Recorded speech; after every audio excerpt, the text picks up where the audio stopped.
শুভ দুপুর আমার প্রিয় বন্ধু বান্ধবীরা, কেমন আছো সবাই? আশা করি সবাই খুব ভালো আছো। সকালের খাওয়া দাওয়া শেষ করে চলে এলাম দুপুরে রান্না করার জন্য। আর এখন আমি এখানে সব কিছু গোছগাছ করে নিয়েছি। এখন আমি রান্না করব, তো সবাই আমার ভিডিওটি দেখবে আর ভালো লাগলে লাইক কমেন্ট শেয়ার করে আমার পাশেই থাকবে। আজ আমি এমন একটি রান্না শেয়ার করতে যাচ্ছি যেটা আমাদের মতো বাঙালিদের খুবই প্রিয়, প্রত্যেকে খুব খেতে পছন্দ করে। আর সেই পছন্দের রান্নাটি দেখার জন্য অনুরোধ করি। ফ্ল্যাশব্যাক। আজ আমি রান্না করতে যাচ্ছি সেই প্রিয় কচুরলতি দিয়ে দেশি পাঙাশ মাছ। একটু অন্যরকমভাবে রান্না করব, তবে সেটা খেতে কিন্তু দুর্দান্ত হয়। এই তো কচুরলতিগুলো কেটে ধুয়ে পরিষ্কার করে একটু লবণ হলুদ দিয়ে এই তো কচুরলতিগুলো এখন সিদ্ধ করে নিয়েছি। এটা কিন্তু হালকা সিদ্ধ করতে হবে, কালারটা যাতে নষ্ট না হয়। সিদ্ধ করা হয়ে গেছে। এখন কড়াইটা ধুয়ে পরিষ্কার করে দিয়ে দিয়েছি এখানে সরিষার তেল। আর তেলটা গরম হয়ে গেলে দিয়ে দিয়েছি কালো জিরে ফোড়ন, তেজপাতা, শুকনো লঙ্কা আর রসুন আর পেঁয়াজ।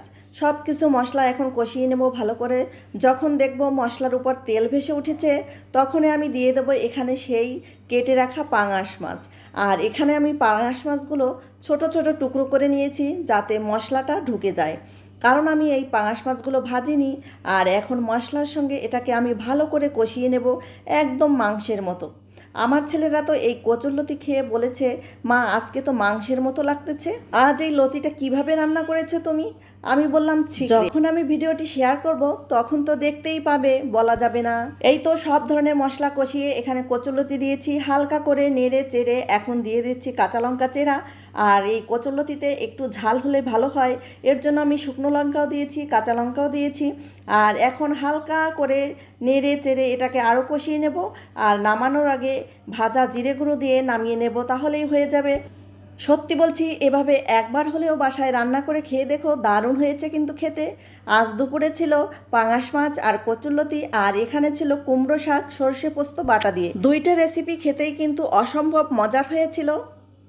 যাই হোক, আমার রান্নাবান্না কিন্তু একদম কমপ্লিট। সব কিছু গোছগাছ করে ধুয়ে মুছে চলে এলাম এখন আমার ব্যালকনিতে। আর এই ব্যালকনিতে অনেক দিন যাবৎ ভাবতেছি এই গাছের ডালগুলো কেটে দেব। এখন আর ফুলও হচ্ছে না, কলিও আসছে না, আর গাছটাও টবের চাইতে অনেক বড় হয়ে গেছে। তো আমার হাতের ব্যথার কারণে গাছের ডালগুলো আমি ছাড়তে পারছিলাম না। তো আজকে ভাবলাম এক্ষুনি এটা করে নেব। তো আমি গাছের ডালগুলো কেটে দিয়ে টবের মাটিগুলো আলগা করে দিয়ে একটু সার দিয়ে দিয়েছি।